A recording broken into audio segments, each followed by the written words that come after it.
अल्हम्दुलिल्लाहि रब्बिल आलमीन वस्सलातु वस्सलामु अला रसूलिहिल करीम अम्मा बाद। अऊज़ु बिल्लाहि मिनश शैतानिर रजीम बिस्मिल्लाहिर रहमानिर रहीम। अस्सलामु अलैकुम व रहमतुल्लाहि व बरकातुहू।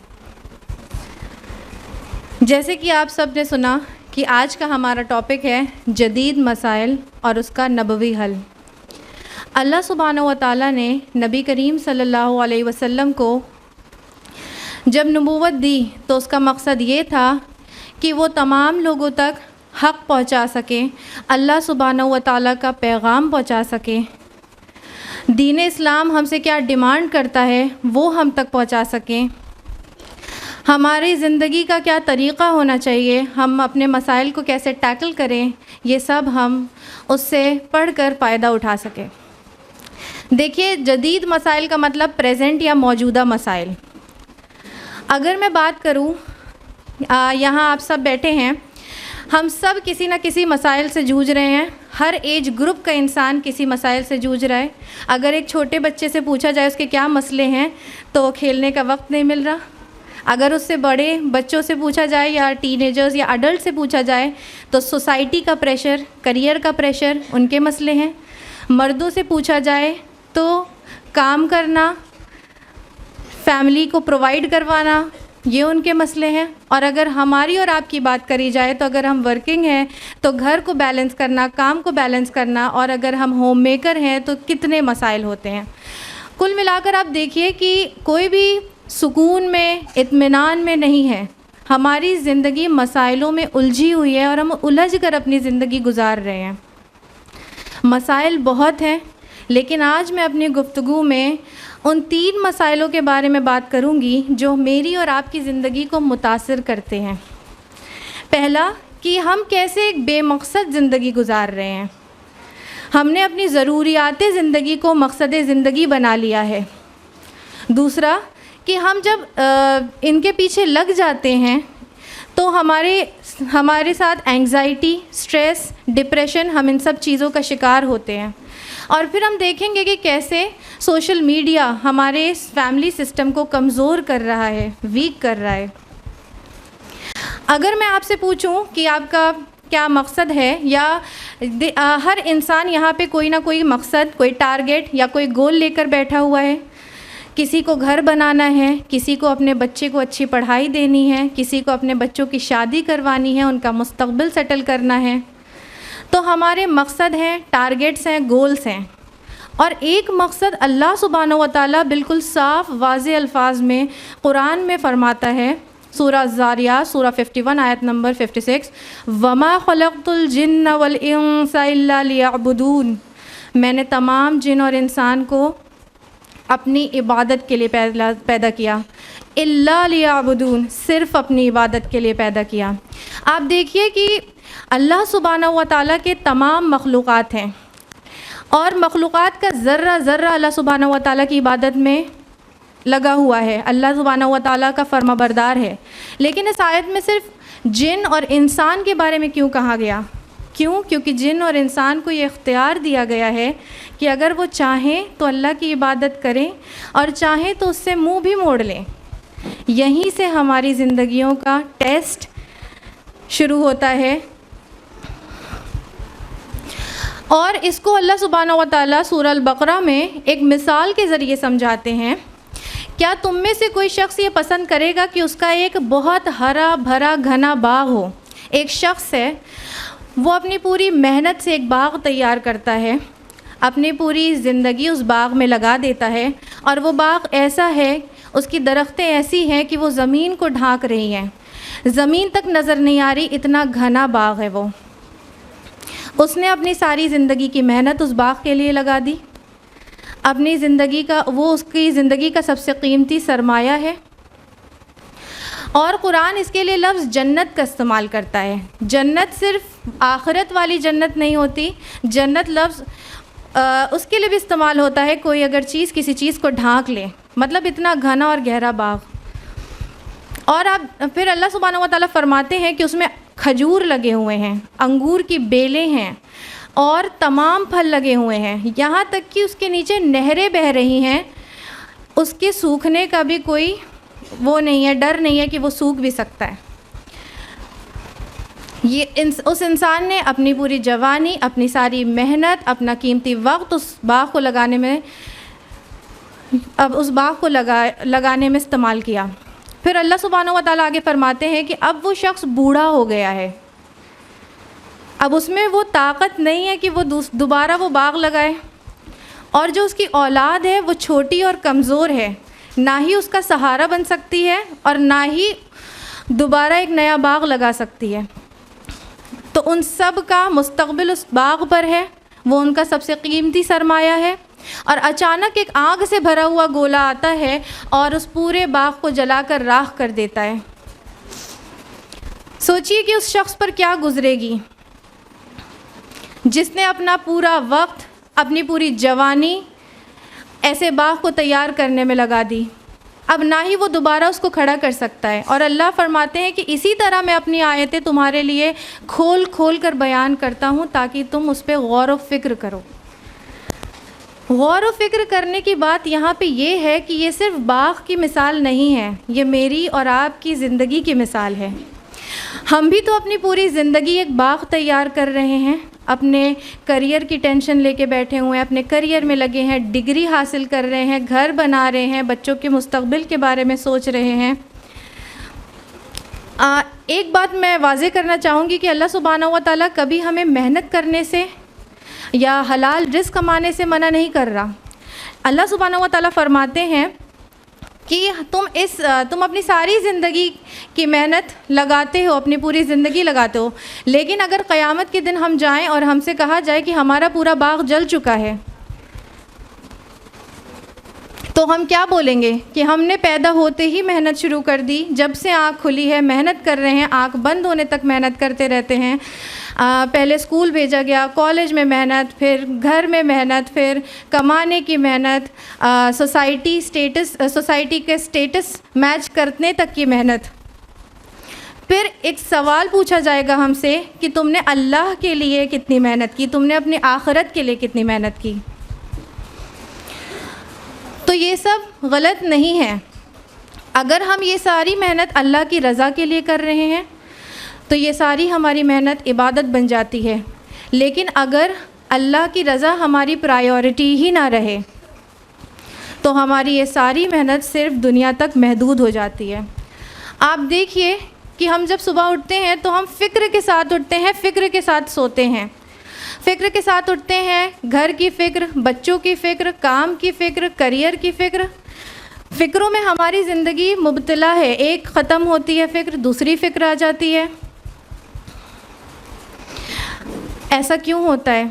ऐसा इसलिए है क्योंकि हमारी ज़िंदगियों में कामयाबी की डेफिनेशन बदल चुकी है। अगर यहाँ मैं आपसे पूछूं कि कामयाब कौन है, तो अक्सर ये जवाब मिलेगा कि जिसके पास जितना पैसा है, जितने अच्छा बड़ा घर है, अच्छी गाड़ी है, जितनी सहूलियत है, जितनी आसान ज़िंदगी है, उतना हम कामयाब समझते हैं अपने आप को, जितनी सहूलत भरी ज़िंदगी होती है।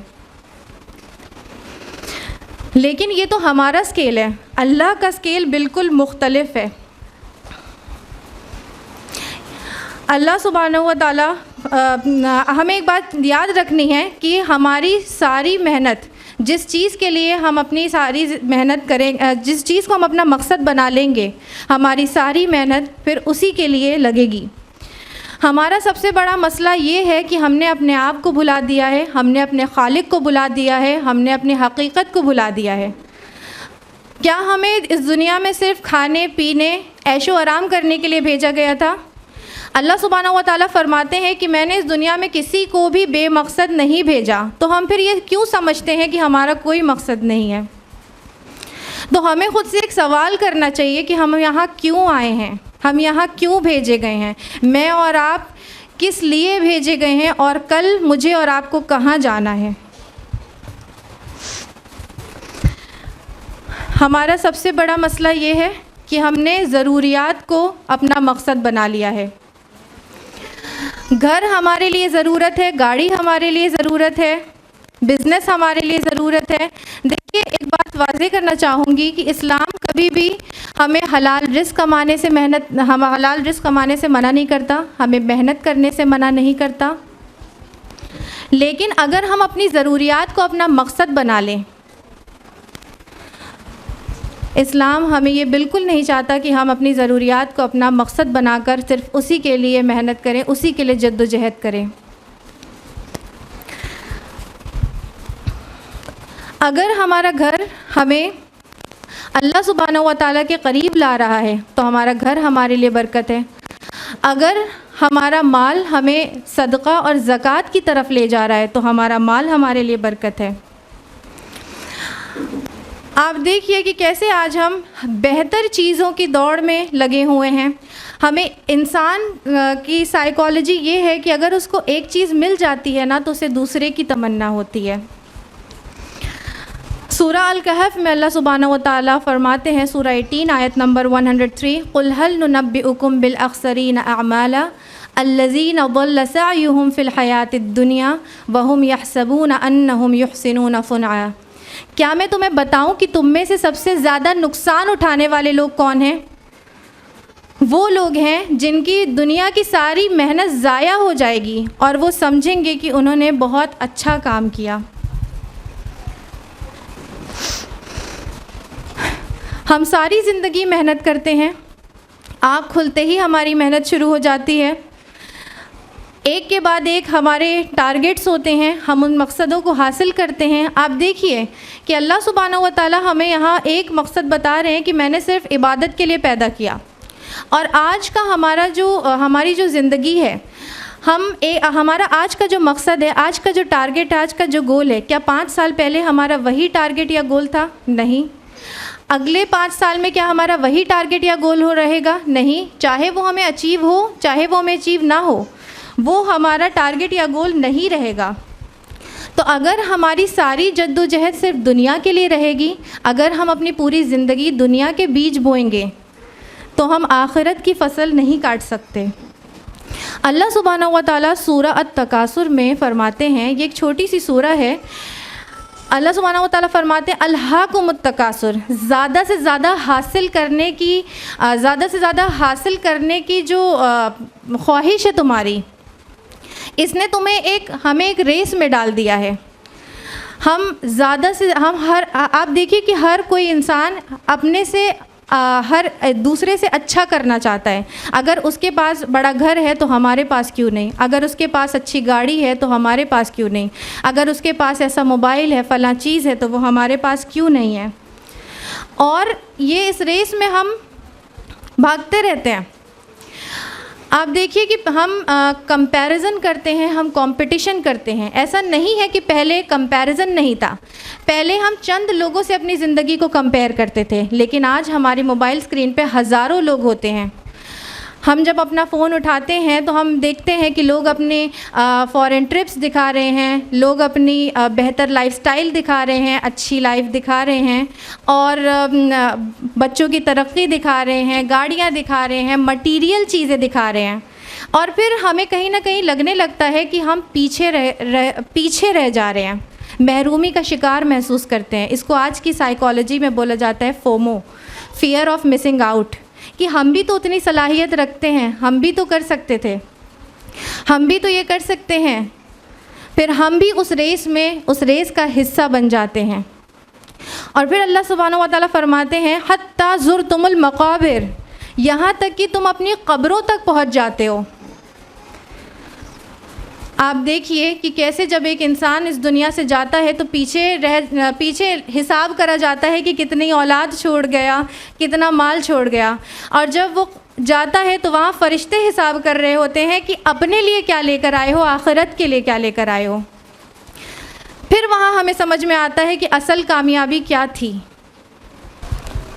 बेमकसद ज़िंदगी अगर हम गुजारेंगे तो हमारी ज़िंदगियों में मुसीबत आएगी, बेसुकूनी आएगा, बरकतें हमारी ज़िंदगियों से चली जाएगी और हम ख़ुद को अल्लाह से दूर महसूस करेंगे। आप देखिए आज इतनी तरक्की के बावजूद आज सब कुछ हमारी फिंगर टिप्स पे है। आज हमें जो चाहिए, आज हमारा हर जगह जाना आसान हो गया है, किसी से बात करना आसान हो गया है, हर सहूलत हमारे घर तक आ सकती है, हर चीज़ आसान हो चुकी है। तो जितनी चीज़ें आसान हो चुकी हैं हमारी ज़िंदगी में उतना ही सुकून होना चाहिए था, लेकिन ऐसा तो बिल्कुल नहीं है। जितनी सहूलतें बढ़ रही हैं हमारी ज़िंदगी में स्ट्रेस, एंग्जाइटी, डिप्रेशन ये सब आम होता जा रहा है।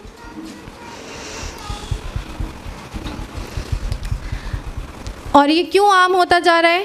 क्योंकि हम जब सुबह अपनी आँख खोलते हैं तो हम क्या कुरान उठाते हैं? हम सबसे पहले अपना फ़ोन उठाते हैं और हम वीडियोस देखने लगते हैं और हम वो सोशल मीडिया की चकाचौंध ज़िंदगी से मुतासिर हो जाते हैं और हम जो अल्लाह सुब्हानहू व तआला सूरत तकासुर में जिस रेस की बात करते हैं, कहीं ना कहीं हम उस रेस में अपने आप को भी पाते हैं। हम देखते हैं, हम कंपैरिजन करना शुरू करते हैं, कंपटीशन करना शुरू करते हैं। अगर उसका बच्चा अच्छे स्कूल में पढ़ रहा है तो मेरा बच्चा क्यों नहीं? अगर वो अच्छी कोचिंग में जा रहा है तो मेरा बच्चा क्यों नहीं जा रहा? अगर उसके पास फला चीज़ है तो ये मेरे पास भी हो सकती है। हम मटीरियलिज़म के पीछे भागने लगते हैं। हम दुनिया की इतनी फ़िक्र करते हैं, क्या हम इतनी ही फ़िक्र अपने बच्चे की अखलाक की करते हैं? इसकी करते हैं कि वो नमाजी बने, कुरान को समझे, अल्लाह सुब्हानहू व तआला से मोहब्बत करने वाला बने, या सिर्फ हम यही बता रहे होते हैं कि दुनिया की जो सक्सेस है, दुनिया के मटेरियल के पीछे भागना ही सक्सेस है। याद रखिए कि अगर हम अपने बच्चों को सिर्फ दुनिया की सक्सेस के बारे में ही बताएंगे, सिर्फ अगर हम मटीरियलिज़म के पीछे भागेंगे तो हमारी आने वाली नस्ल भी मटीरियलिज़म को ही सक्सेस समझेगी और फिर वो भी इसी परेशानी में मुब्तला रहेगी, बेचैनी का शिकार होगी, मायूसी का शिकार होगी। और अगर हम अपने बच्चों को अल्लाह से जोड़ दें, अल्लाह से मोहब्बत करना सिखाएं, उनकी ज़िंदगियों में मकसद दें, तो हम उनको दुनिया भी दे रहे हैं और आखिरत भी। अल्लाह सुब्हानहू व तआला फरमाते हैं कि मैंने किसी भी चीज़ को इस दुनिया में, चाहे वो ज़मीन हो, आसमान हो, जानवर हो, किसी को बेमकसद पैदा नहीं किया। तो फिर ऐसा क्यों है, फिर हम ऐसा क्यों सोचते हैं कि हमारी ज़िंदगी का कोई मकसद नहीं है? अल्लाह ताला सूरह 20 आयत नंबर 124 में फरमाते हैं, वमन अअरद अन ज़िक्री फ़इन्न लहू मईशतन दंका, जो मेरी याद से मुंह मोड़ लेगा उसकी ज़िंदगी तंग हो जाएगी। हमारी नज़रों में तंग ज़िंदगी का मतलब होता है माल की कमी या रिस्क का कम हो जाना, लेकिन ऐसा बिल्कुल नहीं है। ज़िंदगी डिप्रेस्ड हो जाएगी। आप देखिए कि जिसके पास माल है, दौलत है, पैसा है, वो भी परेशान है और जिसके पास नहीं है वो भी परेशान है। जिसके पास है उसको ये फ़िक्र लगी हुई है कि इसका क्या करें, उसका दिल मुतमईन नहीं है, उसके दिल में सुकून नहीं है, बेचैनी है। अगर हम सोशल मीडिया पे किसी की परफेक्ट फैमिली देखकर रश कर रहे हैं, हो सकता है कि उसके घर में सुकून ना हो। अगर हम किसी बच्चे की कामयाबी देखकर रश कर रहे हैं कि मेरा बच्चा इतना कामयाब क्यों नहीं, हो सकता है कि उसका अखलाक इतना अच्छा ना हो। तो लगातार कंपैरिजन और कंपटीशन की वजह से हमारी ज़िंदगियों में हसद, टेंशन, स्ट्रेस ये सब भर जाता है। जब हमारा दिल अल्लाह की याद से खाली हो जाता है ना, तो उसमें फिर ये सारी चीज़ें भर जाती हैं, ये सारी चीज़ें अपनी जगह ले लेती हैं और फिर हम एक तंग ज़िंदगी गुजारते हैं, डिप्रेस्ड ज़िंदगी गुजारते हैं। हर वक्त हमें मुस्तकबिल की टेंशन होती है कि कल क्या होगा। हम फ़िक्र के साथ उठते हैं, फ़िक्र के साथ सोएंगे। फिर आप देखिए कि जब हम सुबह उठते हैं तो हम क्या करते हैं? सबसे पहले हम अपना फ़ोन उठाते हैं, नोटिफिकेशंस चेक करते हैं, और हम वीडियोस देखने लगते हैं और हम कंपेयर करते हैं। देखिए ऐसा नहीं है कि पहले कंपैरिजन नहीं था, आज सोशल मीडिया के दौर ने कंपैरिजन को और क्या कर दिया है, बढ़ा दिया है। और अपनी बात की मैं और अपने इस गुफ्तगू की मैं आखिरी बात पर आना चाहूँगी कि आज सोशल मीडिया का दौर है। सोशल मीडिया हमारे लिए बहुत बड़ी नेमत है, लेकिन अगर कोई नेमत हद से ज़्यादा बढ़ जाए तो वो हमारे लिए फितना बन जाती है। कहा जाता है कि सोशल मीडिया ने हमारी दुनिया को एक ग्लोबल विलेज बना दिया है, समेट दिया है। लेकिन अगर हम अपने ख़ुद के घरों पे ध्यान दें तो हमारे ख़ुद के घर कब्रिस्तान बन चुके हैं, ला ताल्लुक़ी इख्तियार हो चुकी है। अब आज हम लोगों ने अपने फैमिली टाइम को स्क्रीन टाइम से रिप्लेस कर दिया है। अगर हम थक हार के घर पहुंचते हैं तो ये जो टाइम रहता है, जो हमें टाइम मिलता है, जो हमें टाइम दिया जाता है अल्लाह सुब्हानहू व तआला की तरफ से, ये किस लिए था कि हम अपने वालिदैन से कनेक्ट करें, उनकी मुश्किलें समझें, उनकी परेशानियां समझें, उनसे बात करें और वालिदैन बच्चों से उनके प्रॉब्लम्स पूछें, उनको हल करने की कोशिश करें, बच्चों से कनेक्ट करने की कोशिश करें। लेकिन देखिए वालिदैन और बच्चों के बीच में एक कम्युनिकेशन गैप, वालिदैन और बच्चों के बीच में एक जनरेशन गैप होता है जो कम्युनिकेशन से भरता है। और अगर हम कम्युनिकेट ही करना बंद हो जाएं, हमारा कम्युनिकेशन कमज़ोर होता जाए, क्योंकि हम वो वक्त कहाँ लगा रहे हैं, वो हम वक्त सोशल मीडिया पे लगा रहे हैं। वो सोशल मीडिया जिसने दूर के लोगों को करीब कर दिया है और करीब के लोगों को दूर कर दिया है। फिर क्या होगा, फिर हम अपने मसाइल, अपने मसले किससे शेयर करेंगे, एआई से शेयर करेंगे, रैदर कि हम अपने फैमिली मेम्बर्स के पास जाएं या अल्लाह सुब्हानहू व तआला से वो बताएं। दुनिया से तो हम कनेक्टेड हो जाते हैं, लेकिन हम आपस में डिस्कनेक्टेड हो जाते हैं और फिर हम मायूस हो जाते हैं, एक ला ताल्लुक़ी इख्तियार हो जाती है, कम्युनिकेशन गैप आ जाता है। और सोशल मीडिया की जो ज़िंदगी है, धोखे भरी ज़िंदगी है। लोग अपनी लोग आपको अपनी कामयाबी दिखाएंगे, लोग अपने आप को कामयाबी दिखाते हैं, नाकामी नहीं। अपना सक्सेस दिखाते हैं, अपना लॉस नहीं दिखाते। आप देखिए कि कैसे हम इमोजी जब भेजते हैं तो सामने से कोई फ़नी चीज़ आई और हम इमोजी भेज रहे हैं तो हम हंसने, आंसू निकलने वाला भेज रहे हैं। हो सकता है हम उस टाइम वो फील ना कर रहे हों, हम किसी और कंडीशन में हो, लेकिन हम भेज रहे हैं। या फिर हम सैड वाला भेज रहे हैं और हम हंस रहे हों उस वक्त, किसी और कंडीशन में हो। तो ये धोखे भरी ज़िंदगी नहीं है तो क्या है। और फिर हम अपने फ़ोन में देखते हैं जो फेक ब्यूटी स्टैंडर्ड्स हैं, और फिर हमें भी लगता है कि हम भी कुछ करें, हम कहाँ पीछे छूटे जा रहे हैं। और ये जो रेस है, इस कंपटीशन की रेस से फिर हमारे अंदर मायूसी पैदा होती है, हमारे अंदर चिड़चिड़ापन पैदा होता है, हमारा जब इमोशनल जो इंटेलिजेंस है वो कम होता जाता है और हम अपने अखलाक में गिरावट महसूस करते हैं। तो देखिए मसाइल बहुत सारे हैं, मसाइल पहले भी थे और मसाइल आज भी हैं, लेकिन अल्लाह सुब्हानहू व तआला क्या फ़रमाते हैं कि हमें कुरान और सुन्नत से रोशनी हासिल करनी चाहिए। कुरान और सुन्नत हमारे लिए रोशनी है। सुन्नत हमारे नबी करीम सल्लल्लाहु अलैहि वसल्लम की सुन्नत और उनकी सीरत हमारे लिए रहनुमाई है। उसी से हमें हमारे दिल को सुकून हासिल होगा, उसी से हमारे दिल की गफलत दूर होगी, उसी से हमारे दिल में चैन आएगा, हमें नजात मिलेगी उससे और हम अल्लाह की रज़ा हासिल कर पाएंगे। तो परेशानियां हैं, उनसे परेशान होने की ज़रूरत नहीं है, मसाइल हैं, उनसे परेशान होने की ज़रूरत नहीं है। हमें क्या करना है, हमें उसका हल ढूंढना है, कुरान और सीरत को पकड़ कर चलना है। अक्सर हम लोग सोचते हैं कि सीरत सिर्फ़ एक कहानी है या एक स्टोरी है, ऐसा नहीं है। सीरत हमारे लिए हर मसाइल का हल है और इस पर आपकी रहनुमाई करेंगी सिस्टर शाज़िया। तो मैं अल्लाह सुब्हानहू व तआला से दुआ करना चाहती हूँ कि मुझे और आपको सीरत से रोशनी हासिल करने की अल्लाह सुब्हानहू व तआला तौफ़ीक़ अता फ़रमाए।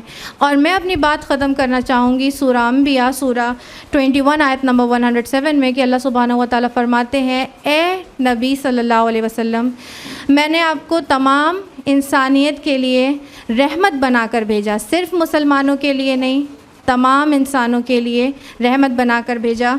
वमा अरसलनाका इल्ला रहमतल लिल आलमीन। व आखिर दावाहुम अनिल हम्दुलिल्लाह। अस्सलामु अलैकुम व रहमतुल्लाहि व बरकातुहू।